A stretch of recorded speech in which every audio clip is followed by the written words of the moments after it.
22 ਇਹ ਇੱਕ reflective number ਹੈ ਮੈਨੀਫੈਸਟੇਸ਼ਨ ਦੇ ਵਿੱਚ।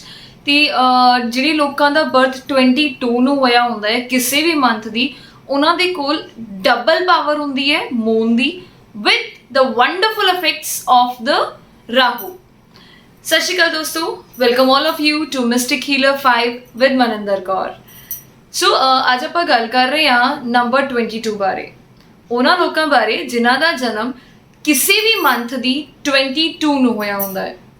22 ਦੇ ਵਿੱਚ 2 ਵਾਰ 2 ਆਉਂਦਾ ਹੈ, ਤਾਂ ਇਸ ਕਰਕੇ ਇਹਨਾਂ ਦੇ ਕੋਲ ਮੂਨ ਦੀ ਡਬਲ ਪਾਵਰ ਹੁੰਦੀ ਹੈ, ਕਿਉਂਕਿ ਜਿਹੜਾ 2 ਨੰਬਰ ਹੈ ਇਸ ਦਾ ਜਿਹੜੇ ਰੂਲਿੰਗ ਪਲੈਨਟ ਨੇ ਇਹ ਚੰਦਰਮਾ ਨੇ। ਤਾਂ ਐਸੇ ਲੋਕਾਂ ਦੇ ਕੋਲ ਚੰਦਰਮਾ ਦੀ ਡਬਲ ਪਾਵਰ ਹੁੰਦੀ ਹੈ, ਔਰ ਜਦੋਂ ਅਸੀਂ 2 ਔਰ 2 ਨੂੰ ਐਡ ਕਰਦੇ ਹਾਂ ਤਾਂ ਸਾਡੇ ਕੋਲ 4 ਆਉਂਦਾ ਹੈ। ਤੇ ਜਿਹੜਾ 4 ਹੈ ਉਹ ਰਾਹੂ ਦਾ ਨੰਬਰ ਹੈ। ਤੇ ਇਸ ਕਰਕੇ ਐਸੇ ਲੋਕਾਂ ਦੇ ਕੋਲ 4 ਦੀ ਵੀ ਵੰਡਰਫੁਲ ਪਾਵਰਸ ਹੁੰਦੀਆਂ ਨੇ। ਤੇ ਜੇ ਤੁਸੀਂ ਉਹਨਾਂ ਬਾਰੇ ਪੂਰੀ ਤਰ੍ਹਾਂ ਜਾਣਨਾ ਚਾਹੁੰਦੇ ਹੋ ਕਿ ਉਹਨਾਂ ਦੀ ਪੋਜ਼ਿਟਿਵ ਟ੍ਰੇਟਸ ਕਿਆ ਨੇ, 22 ਬੋਰਨ ਪੀਪਲ ਦੀ ਨੈਗੇਟਿਵ ਥਿੰਗਸ ਕੀ ਨੇ, ਇਹਨਾਂ ਵਾਸਤੇ ਕਿਹੜੇ ਪ੍ਰੋਫੈਸ਼ਨਸ ਅੱਛੇ ਰਹਿਣਗੇ, ਕਿਹੜੇ ਇਹਨਾਂ ਦੇ ਲੱਕੀ ਕਲਰਸ ਨੇ, ਕਿਹੜੀ ਇਹਨਾਂ ਵਾਸਤੇ ਲੱਕੀ ਡਾਇਰੈਕਸ਼ਨ ਹੈ, ਔਰ ਇਹਨਾਂ ਨੂੰ ਆਪਣੀ ਸੋਲ ਨੂੰ ਬੈਲੈਂਸ ਕਰਨ ਵਾਸਤੇ ਕੀ ਕਰਨਾ ਚਾਹੀਦਾ ਹੈ, ਤਾਂ ਇਸ ਵੀਡੀਓ ਨੂੰ ਲਾਸਟ ਤੱਕ ਜ਼ਰੂਰ ਦੇਖਣਾ। ਔਰ ਅਗਰ ਤੁਸੀਂ ਮੇਰੇ ਚੈਨਲ ਦੇ ਉੱਤੇ ਨਵੇਂ ਆਏ ਹੋ ਤਾਂ ਇਸ ਨੂੰ ਜਲਦੀ ਤੋਂ ਸਬਸਕ੍ਰਾਈਬ ਕਰ ਲਓ and press the bell notification icon for all the new updates. So ਹੁਣ ਚੱਲਦੇ ਹਾਂ ਵੀਡੀਓ ਦੇ ਵੱਲ। ਤੇ ਜੇ ਮੈਂ ਉਹਨਾਂ ਦੇ ਪੋਜ਼ਿਟਿਵ ਟ੍ਰੇਟਸ ਜਾਂ ਕਰੈਕਟਰਸ ਦੀ ਗੱਲ ਕਰਾਂ ਤਾਂ 22 ਵਾਲੇ ਜਿਹੜੇ ਹੈਗੇ ਆ ਉਹਨਾਂ ਦੇ ਕੋਲ ਚੰਦਰਮਾ ਦੀ ਡਬਲ ਪਾਵਰ ਹੁੰਦੀ ਹੈ। ਚੰਦਰਮਾ ਜਿਹੜਾ ਹੈਗਾ ਆ ਇਹਦੇ ਕੋਲ ਇੱਕ ਮਦਰਲੀ ਇਨਸਟਿੰਕਟ ਹੁੰਦੀ ਹੈ, ਇੱਕ ਕੁਈਨ ਵਾਲੇ ਜਿਹੜੇ ਟ੍ਰੇਟਸ ਹੁੰਦੇ ਨਾ, ਰਾਣੀਆਂ ਵਾਲੇ ਟ੍ਰੇਟਸ ਹੁੰਦੇ ਆ, ਉਹ ਟ੍ਰੇਟਸ 22 ਬੋਰਨ ਪੀਪਲ ਦੇ ਕੋਲ ਹੁੰਦੇ ਆ। ਤੇ ਅਗਰ ਆਪਾਂ ਸਿੰਗਲ 2 ਦੀ ਗੱਲ ਕਰੀਏ ਤਾਂ it is they are emotional, they are sensitive and they have a motherly instinct. ਹੁਣ ਕਿਉਂਕਿ ਇਹਨਾਂ ਦੇ ਕੋਲ ਡਬਲ ਪਾਵਰ ਹੋ ਜਾਂਦੀ ਹੈ ਤਾਂ ਇਹ ਬਹੁਤ ਜ਼ਿਆਦਾ ਇਮੋਸ਼ਨਲ ਹੁੰਦੇ ਨੇ, ਬਹੁਤ ਜ਼ਿਆਦਾ ਸੈਂਸਿਟਿਵ ਹੁੰਦੇ ਨੇ, ਔਰ ਇਹਨਾਂ ਦੇ ਕੋਲ ਬਹੁਤ ਜ਼ਿਆਦਾ ਜਿਹੜੀ ਹੈਗੀ ਹੈ ਇੱਕ ਮਦਰਲੀ ਇਨਸਟਿੰਕਟ ਹੁੰਦੀ ਹੈ, ਮਤਲਬ ਸਾਰਿਆਂ ਵਾਸਤੇ ਪਿਆਰ ਹੁੰਦਾ ਹੈ। ਔਰ ਇਹ ਕਦੇ ਵੀ ਕਿਸੇ ਨੂੰ ਹੈਲਪ ਵਾਸਤੇ ਮਨਾ ਨਹੀਂ ਕਰ ਸਕਦੇ। They always on the front desks to help others. ਤੇ ਹੁਣ ਅਗਰ ਮੈਂ 4 ਦੀ ਗੱਲ ਕਰਾਂ ਤੇ 4 it is for the Rahu. Rahu ਜਿਹੜਾ ਨੰਬਰ ਹੈ ਇਹ ਬ੍ਰੇਨ ਦਾ ਨੰਬਰ ਹੈ। ਤਾਂ ਇਟ ਇਜ਼ ਕਿ ਰਾਹੂ ਸਿਰਫ ਇੱਕ ਬ੍ਰੇਨ ਪਾਰਟ ਹੁੰਦਾ ਹੈ। ਤਾਂ ਇਸ ਕਰਕੇ ਐਸੇ ਜਿਹੜੇ ਲੋਕ ਨੇ 22 ਵਾਲੇ ਜਿਹੜੇ ਪੀਪਲ ਹੈਗੇ ਆ, ਇਹ ਬ੍ਰੇਨਲੀ ਐਕਟੀਵਿਟੀਜ਼ ਦੇ ਵਿੱਚ ਬਹੁਤ ਅੱਛੀ ਤਰ੍ਹਾਂ ਐਕਸੈਲ ਕਰਦੇ ਨੇ। ਇਹ ਸਾਇੰਟੀਫਿਕ ਮਾਈਂਡ ਅਪ ਵਾਲੇ ਹੁੰਦੇ ਨੇ, ਸਾਇੰਟੀਫਿਕ ਜਿਹਨਾਂ ਦਾ ਬ੍ਰੇਨ ਹੁੰਦਾ ਆ, ਐਕਸਪਲੋਰੇਟਰੀ ਬ੍ਰੇਨ ਹੁੰਦਾ ਆ। ਤੇ ਐਸੇ ਜਿਹੜੇ ਲੋਕ ਨੇ ਇਹ ਈਜ਼ੀਲੀ ਕਿਸੇ ਵੀ ਚੀਜ਼ ਦੇ ਉੱਤੇ ਨਾ ਬਿਲੀਵ ਨਹੀਂ ਕਰਦੇ। They prefer to go into the depth of any of the thing, ਚਾਹੇ ਉਹ ਕੋਈ ਵੀ ਗੱਲ ਹੈ ਉਸਦੀ ਡੀਪ ਤੱਕ ਜਾਣਗੇ ਔਰ ਫਿਰ ਉਹ ਤੋਂ ਬਾਅਦ ਉਹਦੇ 'ਤੇ ਯਕੀਨ ਕਰਦੇ ਨੇ। ਅਗਰ ਉਹ ਚੀਜ਼ ਇਹਨਾਂ ਨੂੰ ਸੈਟਿਸਫਾਈ ਕਰਦੀ ਹੈ, ਅਗਰ ਉਹ ਚੀਜ਼ ਇਹਨਾਂ ਦੀ ਜਿਹੜੇ ਕੁਐਸਚਨਸ ਹੈ ਉਹਨਾਂ ਨੂੰ ਸੈਟਿਸਫਾਈ ਕਰ ਪਾਉਂਦੀ ਹੈ, ਤਦ ਹੀ ਇਹ ਕਿਸੇ ਵੀ ਗੱਲ ਦੇ ਉੱਤੇ ਬਿਲੀਵ ਕਰਦੇ ਨੇ। ਤਾਂ ਇਹ ਬਹੁਤ ਹੀ ਐਕਸਪਲੋਰੇਟਰੀ ਬਿਹੇਵੀਅਰ ਵਾਲੇ ਹੁੰਦੇ ਨੇ। ਹਰ ਚੀਜ਼ ਨੂੰ ਐਕਸਪਲੋਰ ਕਰਨਾ, ਰਿਸਰਚ ਕਰਨਾ ਇਹਨਾਂ ਨੂੰ ਬਹੁਤ ਅੱਛਾ ਲੱਗਦਾ ਹੈ। ਐਂਡ ਜਿਹੜੇ 22 ਬੋਰਨ ਹੁੰਦੇ ਨੇ they love to explore different places. ਇਹਨਾਂ ਨੂੰ ਟਰੈਵਲ ਕਰਨਾ ਵੀ ਅੱਛਾ ਲੱਗਦਾ ਹੈ। ਐਂਡ ਆਲਸੋ ਐਸੇ ਜਿਹੜੇ ਲੋਕ ਨੇ ਇਹਨਾਂ ਨੂੰ ਪਾਰਟੀਜ਼ ਕਰਨਾ, ਆਪਣੇ ਜਿਹੜੇ ਆਸ-ਪਾਸ ਇਹਨਾਂ ਦੇ ਫਰੈਂਡਸ ਹੈ ਜਾਂ ਫੈਮਿਲੀ ਹੈ, ਗੈਟ ਟੂਗੈਦਰ ਕਰਨਾ, ਉਹਨਾਂ ਨਾਲ ਮਿਲਣਾ ਵਰਤਣਾ, ਸੋਸ਼ਲ ਹੋਣਾ ਇਹਨਾਂ ਨੂੰ ਬਹੁਤ ਅੱਛਾ ਲੱਗਦਾ ਆ। ਐਂਡ ਅਗਰ ਮੈਂ ਇਸ ਨੰਬਰ ਦੀ ਓਵਰਆਲ એનર્ਜੀ ਗੱਲ ਕਰਾਂ ਤਾਂ 22 ਦੀ ਜਿਹੜੀ ਓਵਰਆਲ એનર્ਜੀ ਹੈ ਉਹ ਹੈ ਕਿ 22 ਬੋਰਨ ਪੀਪਲ ਨਾ ਇਹ ਰਿਫਾਰਮਰਸ ਹੁੰਦੇ ਨੇ, not only for themselves but for others also, ਕਿਉਂਕਿ ਇਹ ਬਿਲੀਵ ਕਰਦੇ ਆ ਕਿ ਹਰ ਕਿਸੇ ਨੂੰ ਜਸਟਿਸ ਜਿਹੜੀ ਹੈ ਮਿਲਣੀ ਚਾਹੀਦੀ ਹੈ। ਅਗਰ ਕਿਤੇ ਵੀ ਕੁਝ ਗਲਤ ਹੁੰਦਾ ਹੈ ਨਾ ਤੇ they take it on their own ਕਿ ਮੇਰੇ ਨਾਲ ਵੀ ਐਸਾ ਕੁਝ ਗਲਤ ਹੋ ਸਕਦਾ ਹੈ ਕਿ ਅਗਰ ਮੈਂ ਉਹਨਾਂ ਦੀ ਜਗ੍ਹਾ 'ਤੇ ਹੁੰਦਾ ਤਾਂ what has happened with me। ਸੋ ਇਸ ਚੱਕਰ ਕਰਕੇ ਇਹ ਦੂਜਿਆਂ ਦੀ ਹੈਲਪ ਕਰਨ ਵਾਸਤੇ ਵੀ ਰਿਫਾਰਮਸ ਕਰਦੇ ਨੇ, ਰਿਬੈਲੀਅਸ ਹੋ ਜਾਂਦੇ ਨੇ। ਐਂਡ ਇਟ ਇਜ਼ ਕਿ 22 ਬੋਰਨ ਜਿਹੜੇ ਹੈਗੇ ਆ ਇਹ ਬਹੁਤ ਕੈਲਕੂਲੇਟਿਵ ਨੇਚਰ ਦੇ ਹੁੰਦੇ ਆ।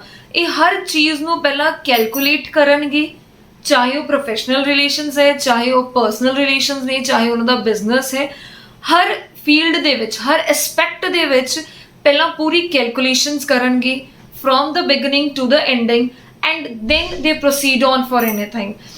ਫॉर एग्जांपल अगर ये किसी बिजनेस ਦੇ ਵਿੱਚ ਜਾਣਾ ਚਾਹੁੰਦੇ ਨੇ ਤਾਂ ਉਸ ਬਿਜ਼ਨਸ ਦੇ ਵਾਸਤੇ ਇਹ ਪਹਿਲਾਂ ਪੂਰੀ ਕੈਲਕੂਲੇਸ਼ਨਸ ਕਰਨਗੇ, ਕਿੱਥੋਂ ਇਨਵੈਸਟਮੈਂਟ ਕੀਤੀ ਜਾ ਸਕਦੀ ਹੈ, ਕੀ ਪ੍ਰੋਫਿਟ ਏਰੀਆਜ਼ ਨੇ, ਕੀ ਲਾਸ ਏਰੀਆਜ਼ ਨੇ, ਕੀ ਲੂਪ ਹੋਲਸ ਨੇ, what all the investigations to be done, what all the calculations to be done।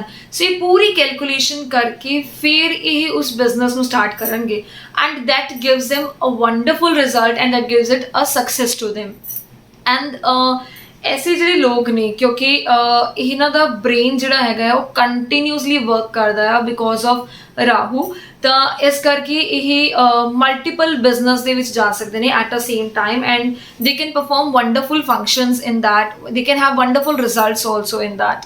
ਅਤੇ ਜੇ ਹੁਣ ਇਹਨਾਂ ਦੇ ਨੈਗੇਟਿਵਸ ਦੀ ਗੱਲ ਕਰਾਂ ਤਾਂ 22 ਵਾਲੇ ਜਿਹੜੇ ਓਵਰਲੀ ਇਮੋਸ਼ਨਲ ਹੁੰਦੇ ਨੇ, ਓਵਰਲੀ ਸੈਂਟੀਮੈਂਟਲ ਹੁੰਦੇ ਨੇ, ਇਹ ਕਦੇ ਕਿਸੇ ਨੂੰ ਹੈਲਪ ਵਾਸਤੇ ਮਨਾ ਨਹੀਂ ਕਰਦੇ, ਜਿਹਦੇ ਕਰਕੇ ਜਿਹੜੇ ਇਹਨਾਂ ਦੇ ਆਸ-ਪਾਸ ਜਿੰਨੇ ਵੀ ਹੁੰਦੇ ਹੈਗੇ ਆ ਉਹ ਕਈ ਵਾਰ ਇਹਨਾਂ ਦਾ ਐਕਸਟਰਾ ਐਡਵਾਂਟੇਜ ਜਿਹੜਾ ਹੈਗਾ ਉਹ ਲੈ ਲੈਂਦੇ ਨੇ, ਬਿਨਾਂ ਮਤਲਬ ਤੋਂ ਇਹਨਾਂ ਤੋਂ ਐਡਵਾਂਟੇਜਸ ਲੈ ਲੈਂਦੇ ਨੇ, ਜਿਹੜਾ ਅੱਗੇ ਚੱਲ ਕੇ ਇਹਨਾਂ ਨੂੰ ਹਾਰਮ ਕਰ ਦਿੰਦਾ ਆ।